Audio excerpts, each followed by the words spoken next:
Aí foi o marco, né? Em cima desse negócio, veio depois as coisas, mas aí que foi o marco. Ele atentou pelo seguinte: olha, por que a gente está insistindo em tratar a voz um sistema determinístico, periódico, se a voz não é periódica, ela é quase periódica? Por que a gente não muda o enfoque e olha a voz como assim? Olha, ela tem uma parte periódica somada a uma parte totalmente aleatória. E eu vou dar ênfase agora nessa parte aleatória. Porque os caras já fizeram um monte de coisa em cima do sinal determinístico, de coisas determinísticas. Vamos tentar analisar, tirar mais informação, porque é o mais rico na coisa. Que é o que se tenta fazer.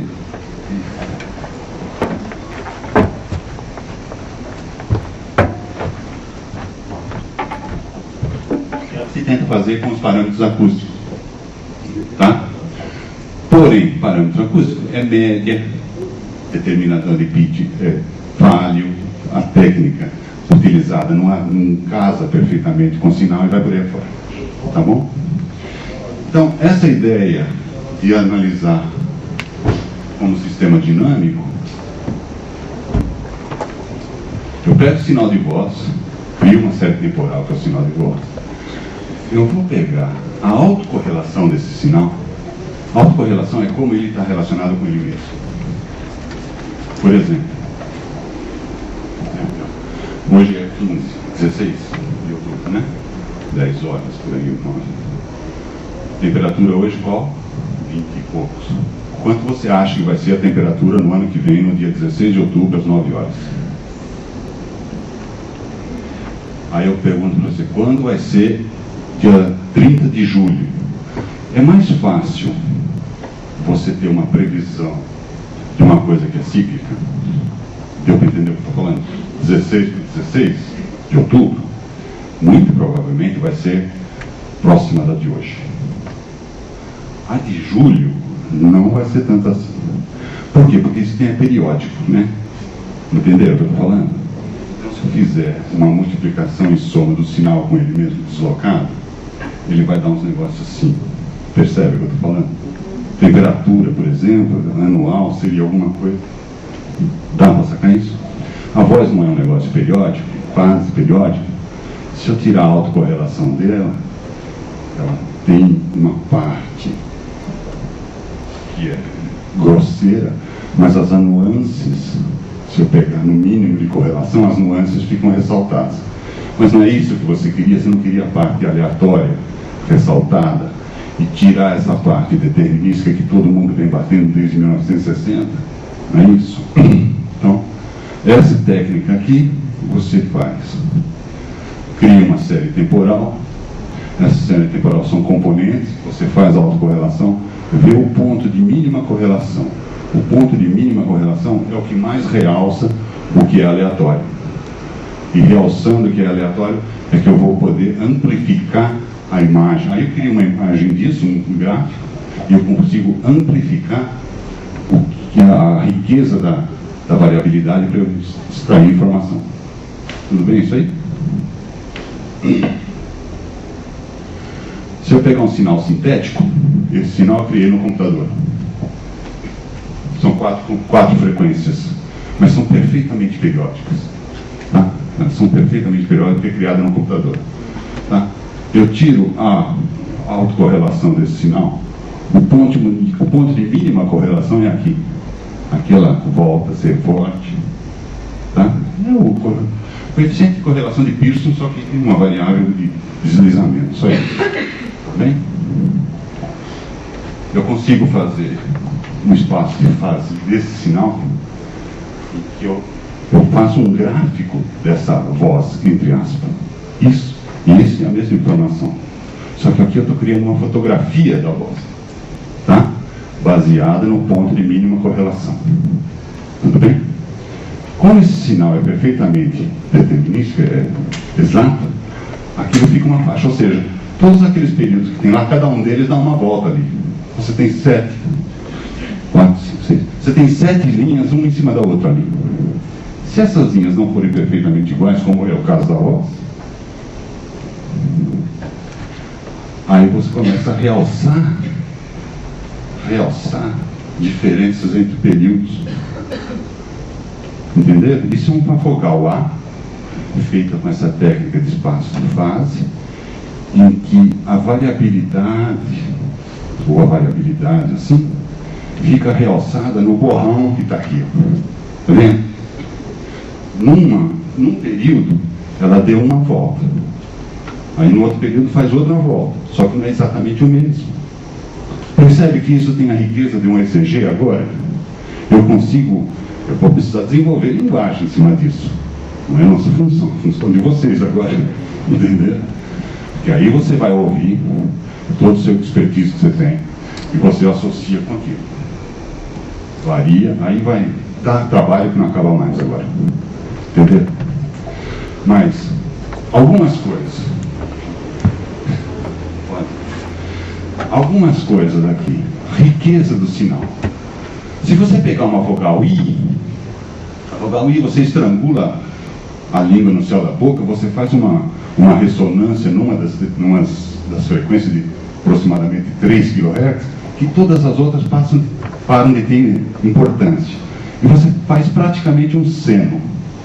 Pega o I e coloca aqui, vai sair uma bola. Porque só tem uma frequência. É lógico que vai estar grosseiro, né? Vai estar fora de foco, mas... Entendeu? Se eu faço a vogal E, que tem menos formantes, né? Que tem menos riqueza em frequência do que o A, você vai ter algumas coisas um pouquinho mais complexas que o I.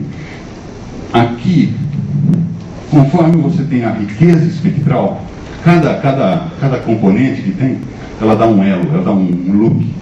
Entendeu? O número de loops está relacionado com riqueza da voz, com qualidade da voz. Tá ok? O número, se tem mais componentes em frequência ou não. Então, se eu pego uma pessoa que vai falar um A, mas a sua glote está danificada, está com algum problema, em que não consiga gerar o pulso glotal com toda a sua riqueza de harmônicos, isso vai refletir aqui um número de loops menor. Tá ok, isso aí? Se por outro lado, cada período é muito um do outro, a amplitude é muito, o que acontece? Quando ele passa por aqui, o outro é muito menor, esse negócio fica muito largo. Então o shimmer dá para relacionar com a fora de foco aí, a dispersão. A dispersão das órbitas eu relaciono com o shimmer. Né? O jitter, ele faz aquele curling na coisa. É como se fosse aquelas fitinhas do nosso senhor Bonfim, né, que você vai fazendo assim. Entendeu? O curling é o jitter. HMR é a trajetória. Se a trajetória for lisa, HMR, a relação harmônica com o ruído é pequena. Ruído é pequeno. Se a trajetória for assim, significa que tem muito ruído. E outra coisa fundamental em cima disso é que ele é dinâmico. Ele não é uma média. Qualquer parâmetro acústico que você for levantar, é uma média. Pega 3 períodos, 5 períodos, 11 períodos, o que seja. E aí você vai fazer uma média. Isso aí é uma representação ponto a ponto do sinal de voz. Entendeu? Baseado na correlação mínima. Por quê? Porque a correlação mínima realça a aleatoriedade do sinal. A correlação mínima tende a matar o que é repetitivo e tende a realçar o que é aleatório. E aí, realçando o que é aleatório, eu consigo amplificar a parte que eu quero tirar a informação. Tudo bem?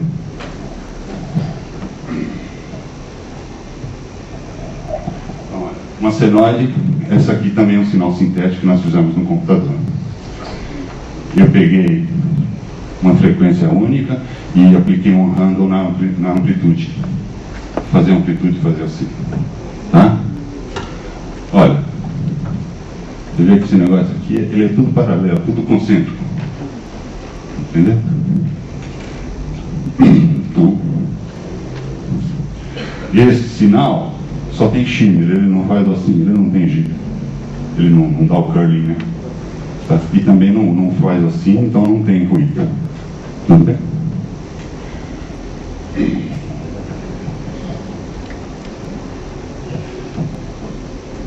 Aí o sinal com olha a ruideira. Esse sinal é muito mais ruidoso. Esse sinal é muito mais ruidoso do que esse. Esse tema de Heinck, aquele nódulo. Mas esse sinal tem mais componentes em frequência do que esse. Essa glote eu acho que não consegue fazer aquele movimento não linear bonitinho assim. Entendeu? Acho que ela faz mais alguma coisa mais assim. Porque ela não consegue. O outro não, o outro não faz perfeito, mas ele tem mais nuances, né, do que o do nódulo. Entendeu? Quer dizer, é uma ferramenta que está aí, olha, mas para que serve eu não sei. Tem um colega meu que isso aí é que nem recém-nascido. Só serve para dar alegria para os pais.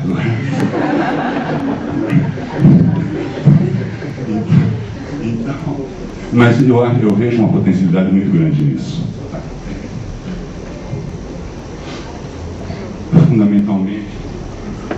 Fundamentalmente é o seguinte.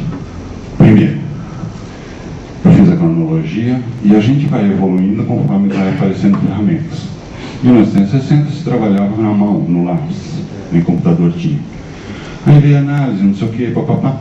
Foram oferecendo propostas, vários parâmetros, mas sempre se esquecendo da real natureza da voz, que é uma coisa quase periódica. Ela oscila normalmente. Então não é um sistema como se era sendo tratado com técnicas lineares bonitinhas, determinísticas. Tá? E isso foi sendo desenvolvido todo o cabedal foi sendo desenvolvido em cima disso. O turnover ali, né, o breakpoint ali que teve foi na não linearidade e começar a trabalhar a coisa agora mudando enfoque. Em vez de olhar como eu olhava antes, que eu quero fazer um modelo matemático para representar aquilo, eu vou pegar aquilo que é rico em detalhes e começar a realçar os detalhes. É esse que mudou e é isso que a gente está em cima agora. Vamos em cima dos detalhes. Ou seja, realçando a aleatoriedade inerente do sinal. Não que seja alguma coisa ruim, né? Mas é inerente. Ele é assim. Tá? Então tem que ser tratado com essa técnica. E é dinâmico, né? Ponto a ponto. Eu não estou perdendo nada. Não adianta nada você chegar e falar assim, ó, a média deu 37. A média do seu corpo é 37. Então 37. Bom, bota a cabeça no freezer e o pé no forno, dá 37. Bom, mas não é por aí, né? Entendeu? Então a dinâmica e o ponto a ponto é que tem que ser analisado agora. Não sei se vocês têm alguma pergunta, se ficou alguma coisa mal explicada, se vocês quiserem que eu explique de novo.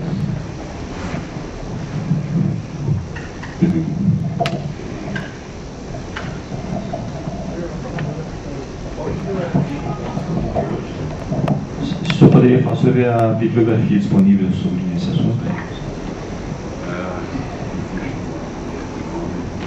A gente tem publicado. A gente tem isso publicado em várias revistas de processamento de sinal e de voz também.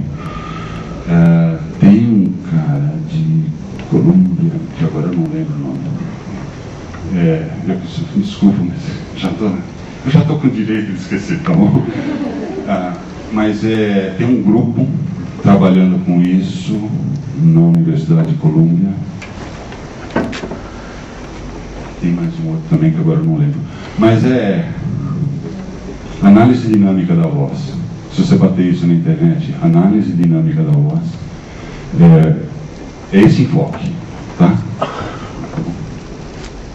Espaço de fase, voz, espaço de fase, vai por aí fora. Uma curiosidade, outra eu tenho trabalhado com séries temporais, estatística. Eu queria saber se você falou que vocês publicaram esses trabalhos aí de análise. Sabe dizer se